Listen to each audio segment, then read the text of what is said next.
Ambassador Catherine Moore stood alone in her office on the Galactic Council station, staring at the holographic screen floating before her. The blue light from the display cast shadows across her tired face.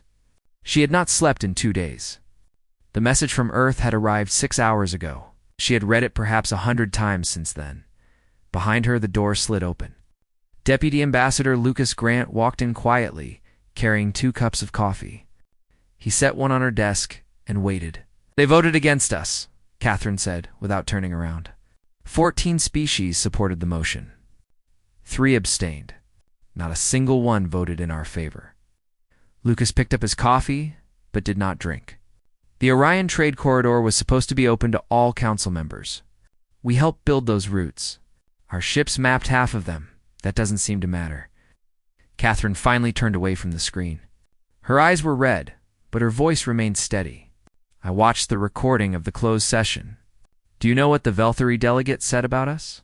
Lucas shook his head. He called humanity a useful but ultimately expendable asset. He said we should be grateful that the Council allows us to participate at all. She picked up her coffee and took a long drink. "We've been part of this Council for 30 years, Lucas. 30 years of giving everything we have."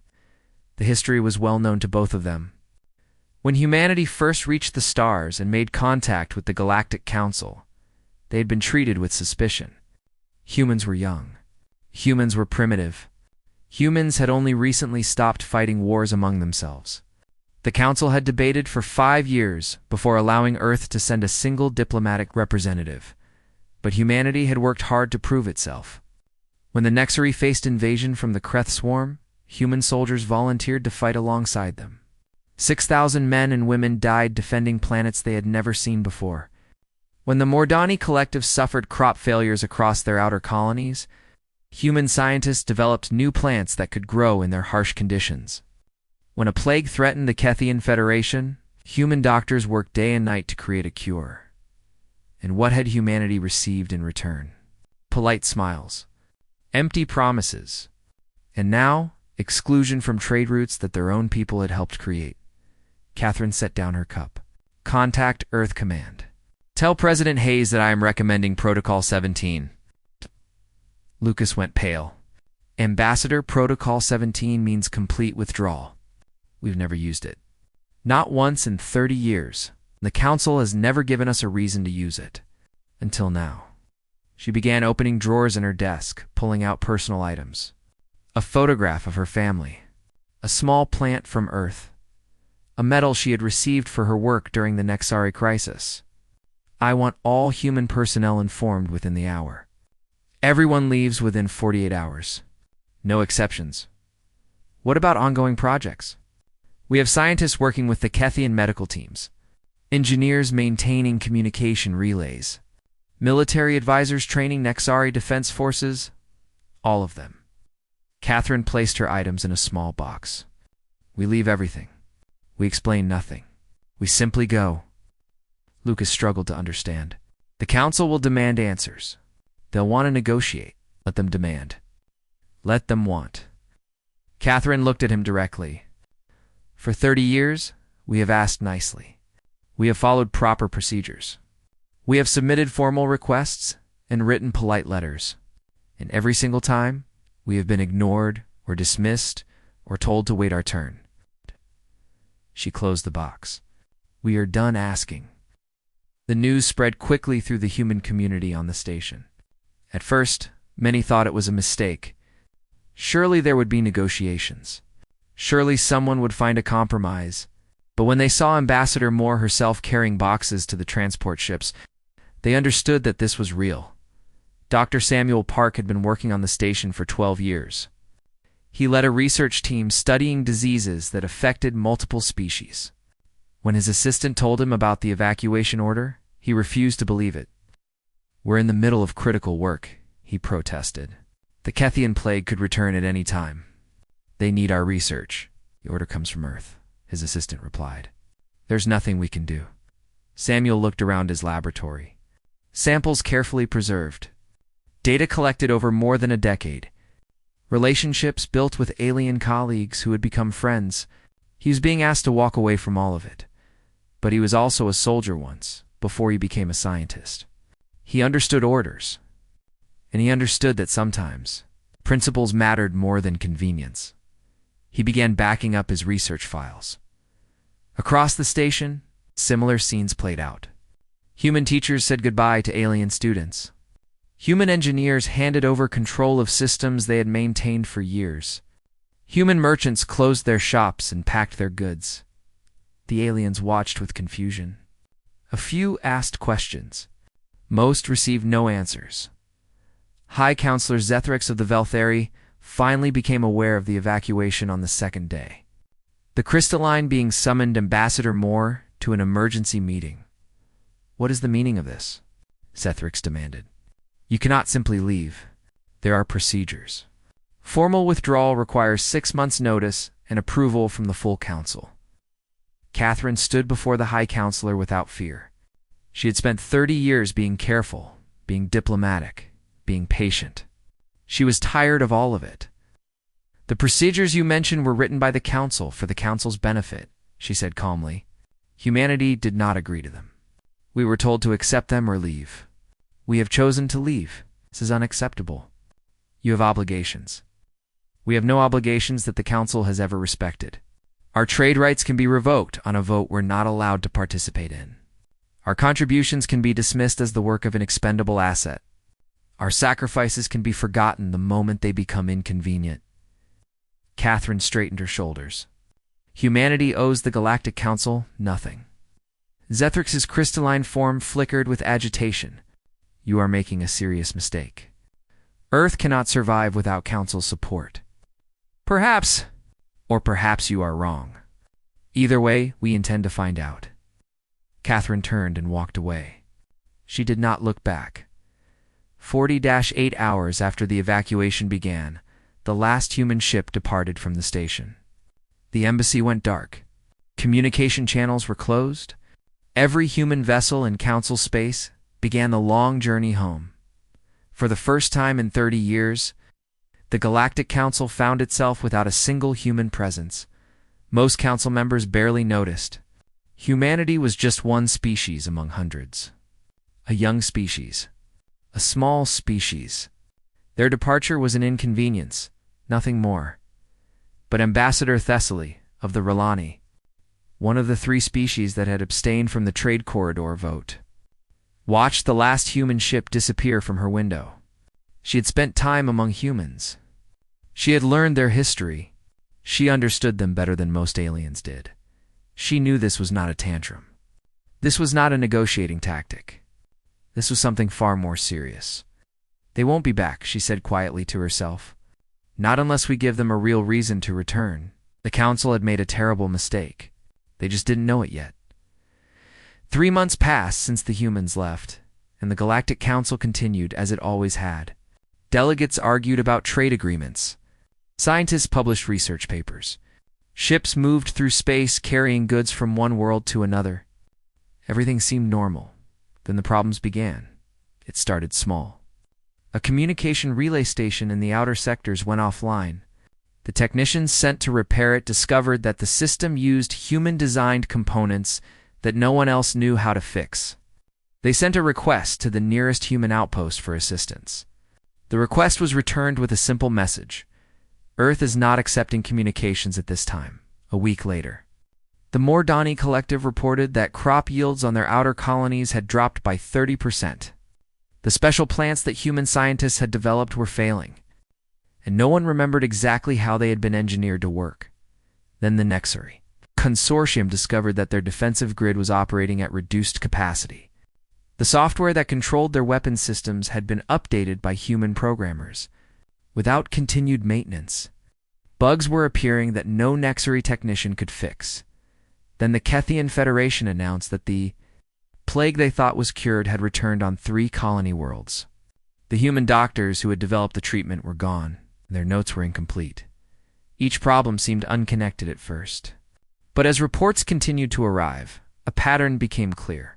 Humans had been everywhere doing everything, and no one had noticed until they were gone. High Counselor Zethrix called an emergency session of the full council. The great chamber filled with delegates from across the galaxy. The mood was tense and worried. "We face a situation that requires immediate attention," Zethryx announced. "Multiple systems across Council space are experiencing failures that appear connected to the human withdrawal." Delegate Verax of the Mordani rose from his seat. His serpentine body twisted with irritation. "This is an exaggeration. The humans were a minor species with limited capabilities. These problems must have other causes." "I have evidence that suggests otherwise," said a quiet voice from the back of the chamber. Ambassador Thessaly of the Rilani stepped forward. She carried a DA device that projected a massive holographic display into the center of the room. Numbers and charts filled the air.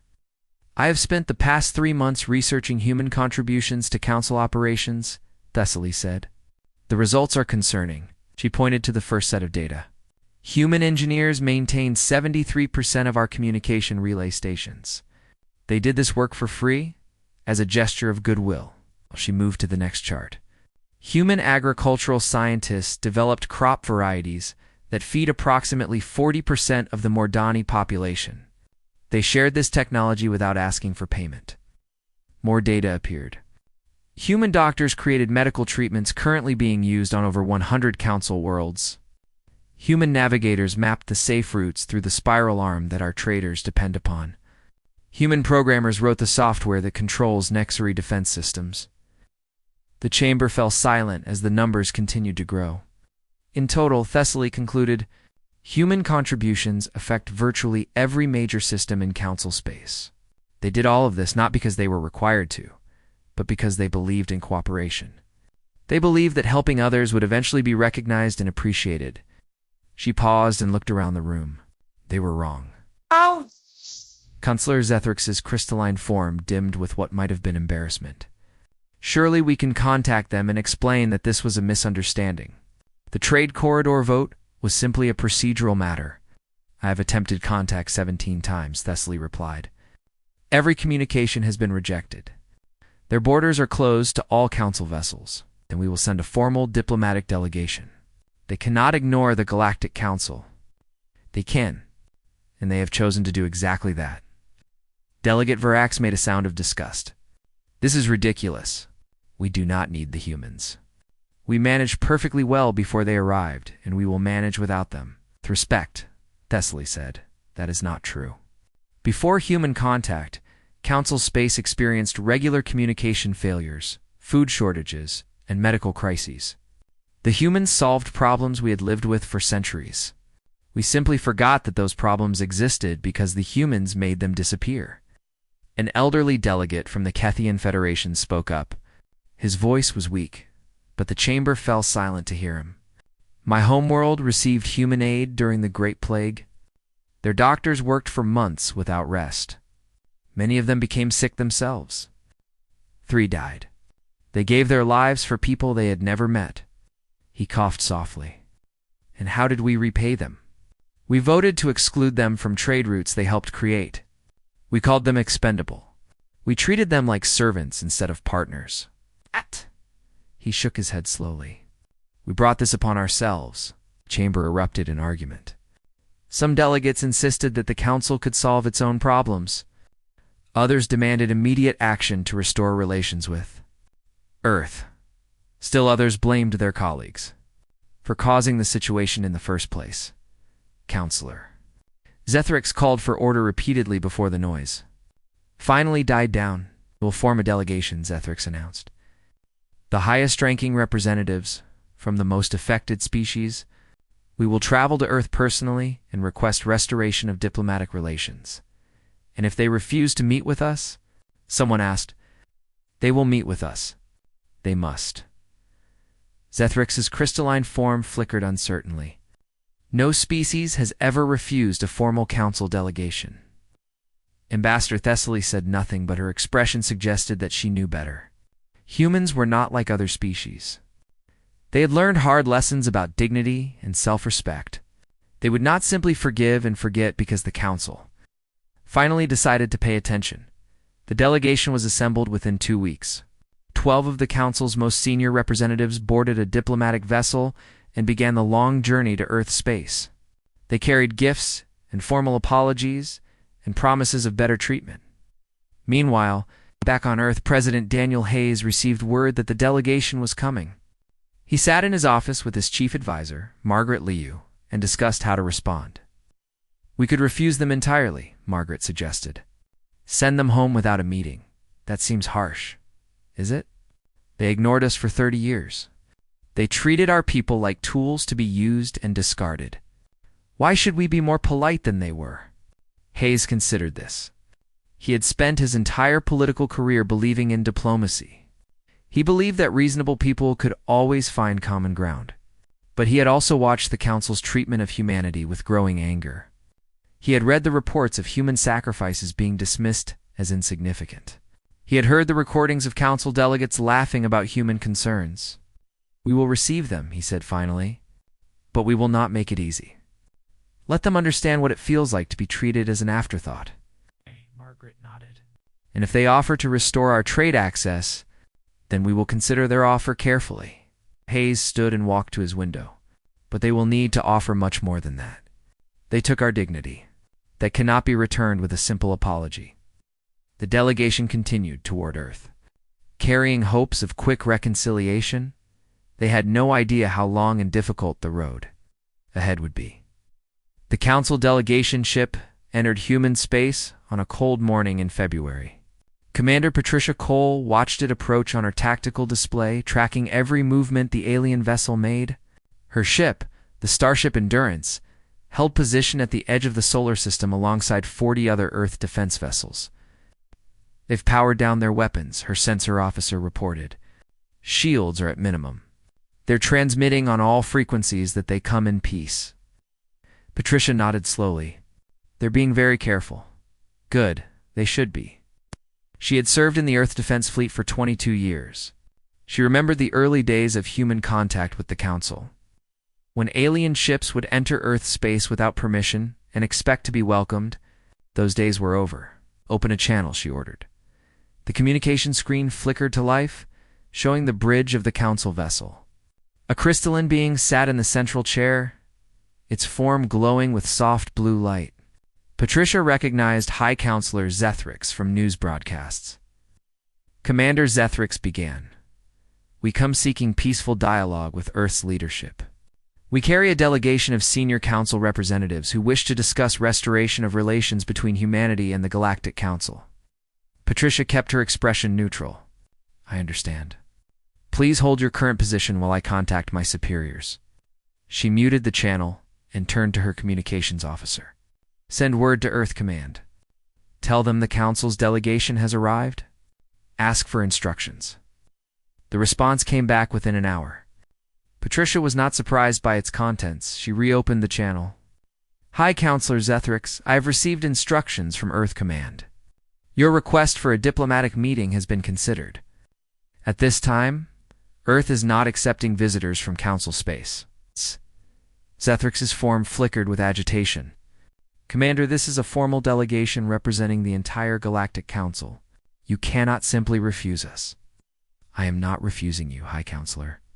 I am relaying the decision of my government. You are welcome to transmit any message you wish to deliver. It will be reviewed by appropriate officials, and a response will be provided within 30 standard days." 30 days? This is unacceptable.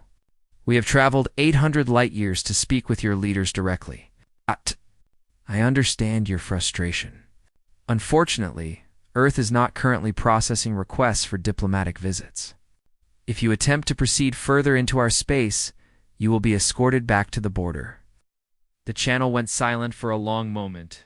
Patricia could see Zethrix conferring with other delegates on the bridge of the Council ship. Finally, the High Counselor spoke again. "Very well. We will transmit our message and await your response.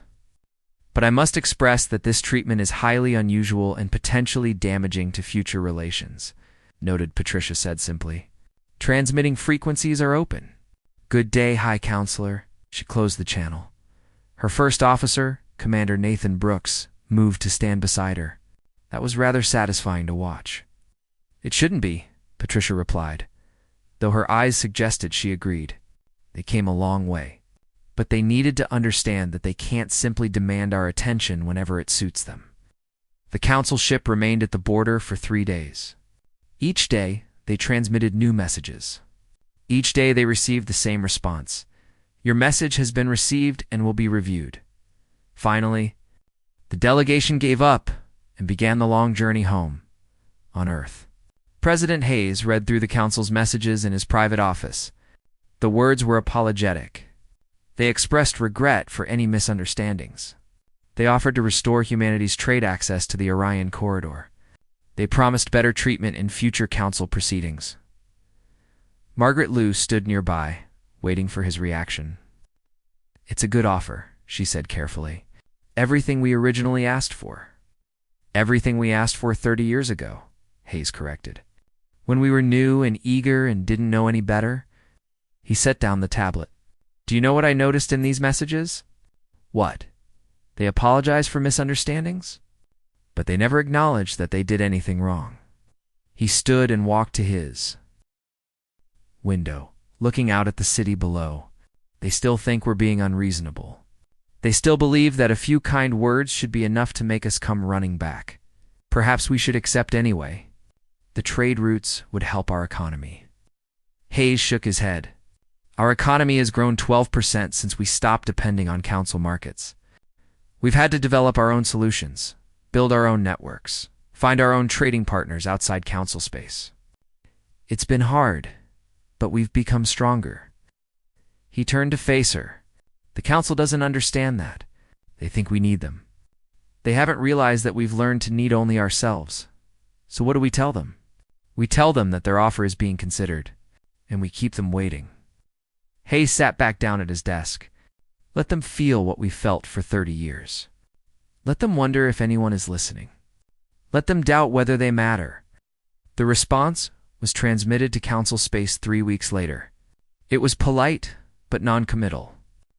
It expressed appreciation for the council's message and indicated that Earth would provide a more detailed response at a future date. The council waited. They sent more messages. They offered additional concessions. They promised seats on important committees. They suggested joint research programs and trade, agreements and cultural exchanges. Earth responded with polite acknowledgments and continued to wait. Meanwhile, life on Earth continued. Scientists developed new technologies without alien assistance. Merchants found customers in distant regions of space that the council had ignored. Artists created works that celebrated human achievement and human resilience. Dr. Samuel Park, who had once worked on the council station, now led a research center on Mars. His team was developing medical treatments that could help both humans and friendly alien species outside council space. He worked harder than ever, driven by a determination to prove that humans could succeed on their own. Do you miss it? His assistant asked one day, working with the council? Samuel thought about the question carefully. I miss my colleagues, he admitted. The Kethian doctors I worked with were brilliant. The R'Lani researchers were creative and curious. But I don't miss being treated like a second-class citizen. I don't miss begging for respect that should have been given freely. Do you think we'll ever go back? Maybe, if things change. He returned to his work. But they'll have to change a lot. Back in council space, the problems continued to grow. More systems failed. More shortages appeared. More crises demanded attention that the council seemed unable to provide. And through it all, humanity remained silent. The galaxy was beginning to understand that humans were not asking permission anymore. They were not seeking approval. They had decided to write their own story, and the council was not invited to read it, unless they found a way to earn that right. 6 months after humanity's withdrawal, the Kreth swarm attacked. The Kreth were an ancient enemy, a species of insect-like creatures that existed only to consume and expand. For decades, they had been contained by the combined military forces of the Council. Human tactical advisors had designed the defensive strategies. Human engineers had built the weapons systems. Human soldiers had served on the front lines. Now the humans were gone, and the Kreth sensed weakness. The first attack came at dawn on the Nexari border world of Thesan Prime. Defense satellites detected the approaching swarm. Ships too late. Warning systems that should have activated automatically failed because no one had maintained the software. Weapons platforms that should have fired missed their targets because calibration routines had been neglected. Within 6 hours, Thesan Prime was overrun.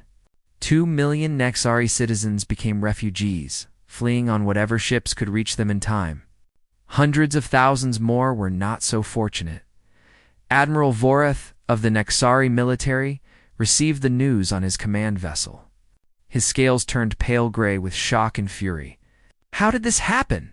he demanded. "Our defenses were supposed to be impenetrable." His tactical officer hesitated before responding. "Sir, the defensive grid has been operating at reduced capacity for months. We sent multiple requests to the humans for technical support. All were rejected, and our own engineers should have maintained the systems." "They tried, sir, but the systems were designed by human programmers. Our people don't fully understand how they work." The officer pulled up a damage report. "We're estimating that our defensive capabilities are now at 40% of their design strength. And the Kreth know it." Within a week, 2 more Nexari worlds fell to the swarm. The refugees numbered in the tens of millions. The death toll was climbing toward numbers that no one wanted to calculate. "High Counselor." Zethrix called an emergency war council. The great chamber was filled with fear. "Require human assistance," Admiral Voroth declared. His voice was desperate. "Their military strategies, their weapons technology, their soldiers. Without them, we cannot hold the defensive line." "They have refused all contact," Zethrix replied wearily. "We have sent 14 delegations. None have been received. Then we must give them whatever they want. Anything, everything." Voreth slammed his fist against his console. "My people are dying while we sit here and debate." Ambassador Thessaly of the Relani spoke from her position near the back of the chamber. Her voice was calm but sad. "I have maintained informal communication channels with human traders who operate in neutral space. I asked them what it would take for humanity to return, and," Voreth demanded, "they said humanity is not interested in returning to the Council. Not as it currently exists." "What does that mean?" Thessaly chose her words carefully. "It means that they are not simply angry. They are not holding out for better terms. They have genuinely decided that the Galactic Council is not worth their participation. They have concluded that they are better off alone." The chamber fell into stunned silence.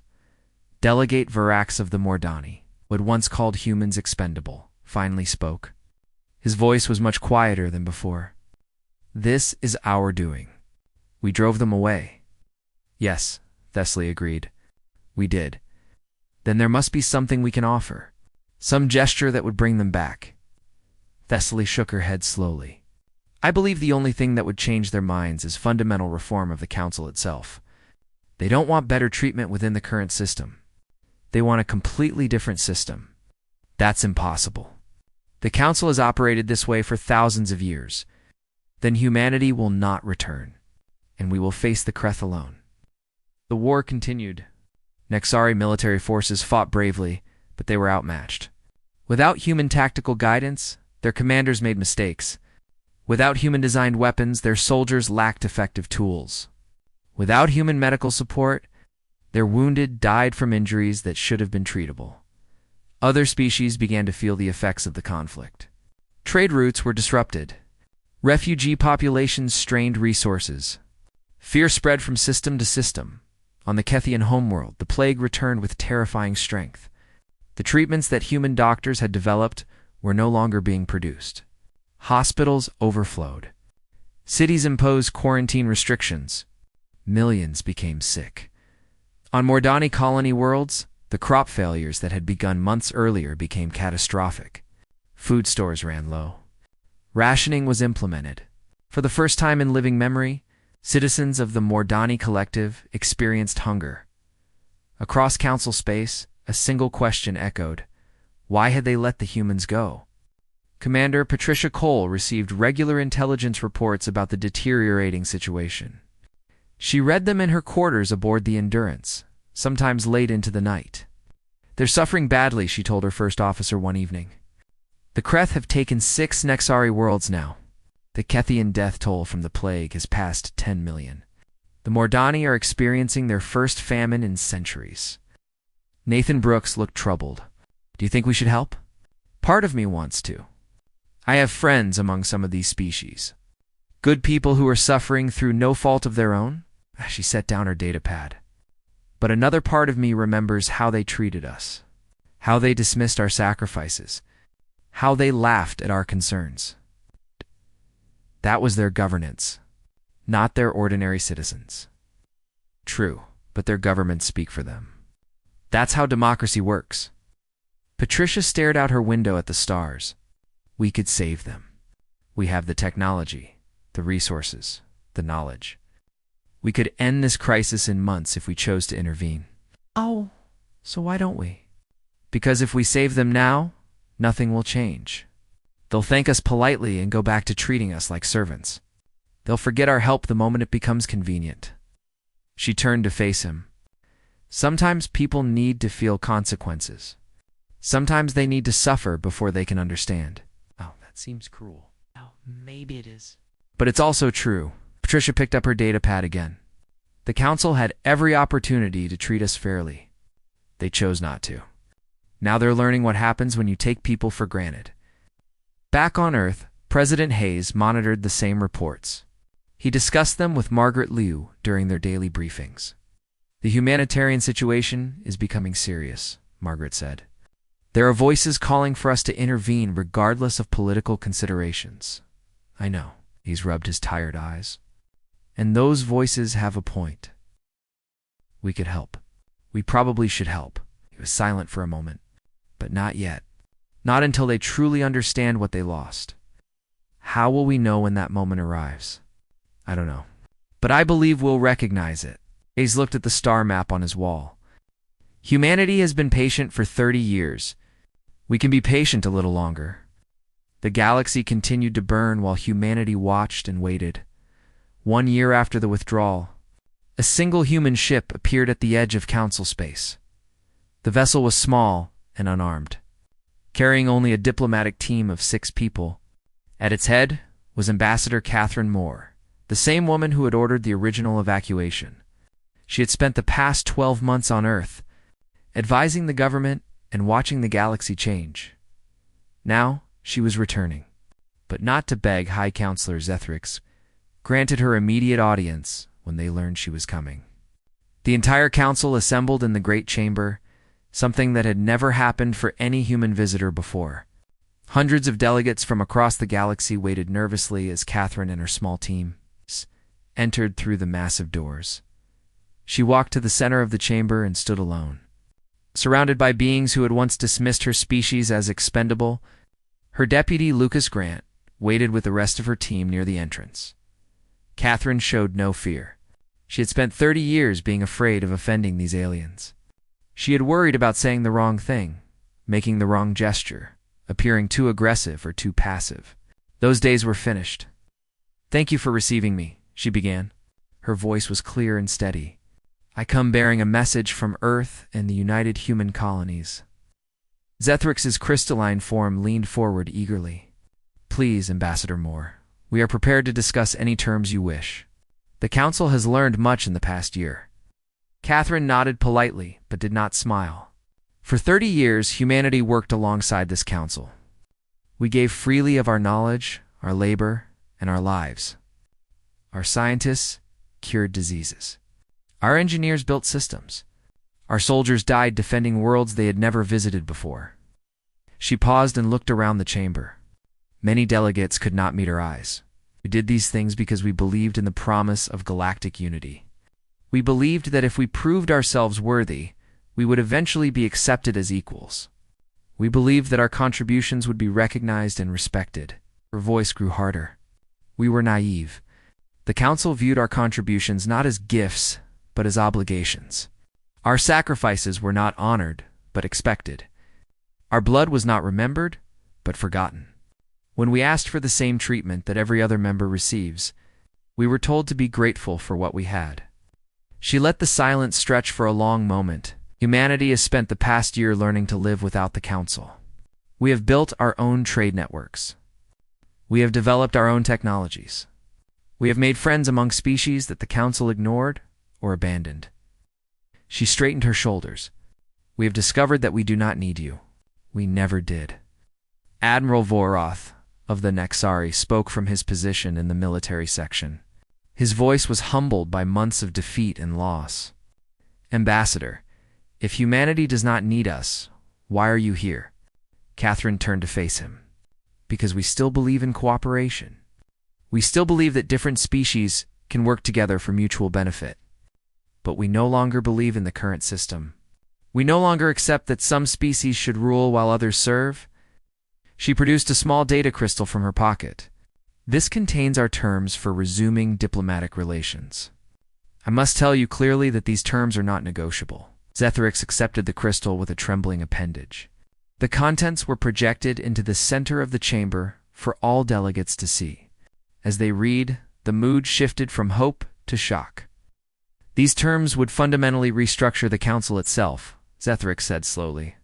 You are proposing an entirely different system of governance, as Catherine confirmed. We are not asking to rejoin the old council. We are proposing something new, a true partnership of equals. She pointed to specific sections of the proposal. All species would have equal voting rights, regardless of age or population. All major decisions would be made in open sessions that any member could attend. All contributions would be formally recognized and fairly compensated. All trade routes would be open to all members without exception. This would require years to implement, Zethrix protested. Humanity is patient. We have already waited 30 years. We can wait longer if necessary. Delegate Verax of the Mordani, who had once called humans expendable assets, stood slowly. He looked older than Catherine remembered, worn down by months of food shortages and difficult choices. Ambassador Moore, I owe you a personal apology. I said things about your species that were wrong and cruel. I have spent the past year watching my people suffer because of decisions I supported. I was a fool. Catherine studied him for a moment. Thank you for saying that, Delegate Verax. But apologies alone are not enough. The question is whether you are willing to support real change. I am, Verax said quietly. Whatever it takes. Similar declarations came from other delegates. The Nexori promised full cooperation. The Kethian Federation expressed their gratitude for past human assistance.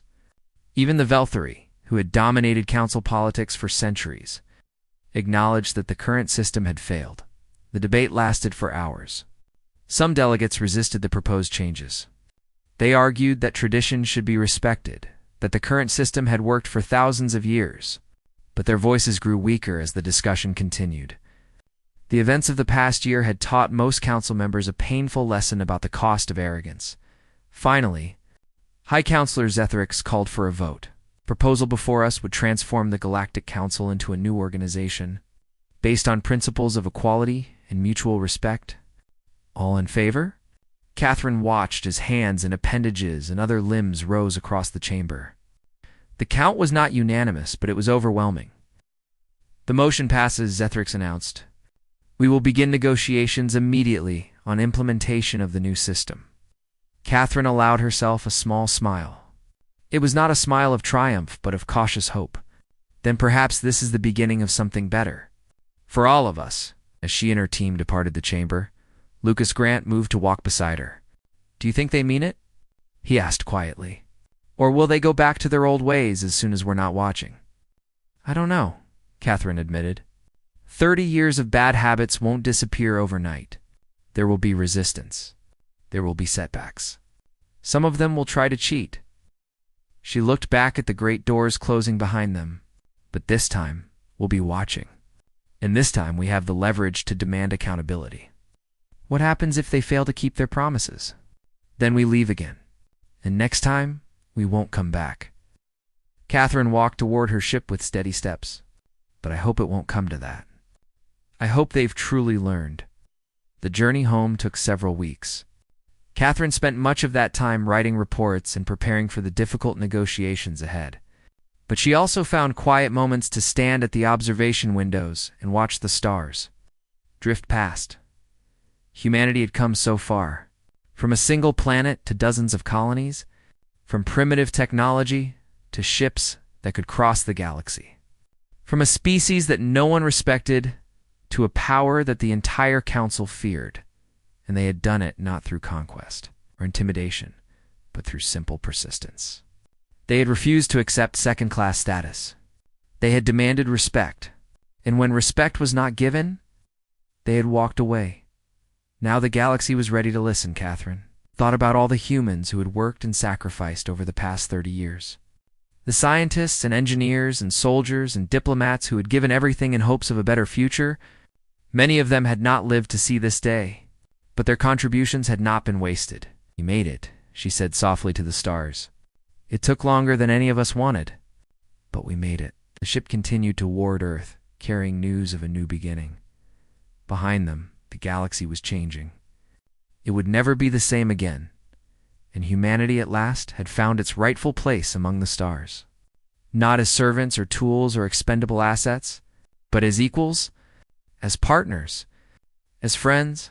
The long journey was finally over. A new journey was just beginning.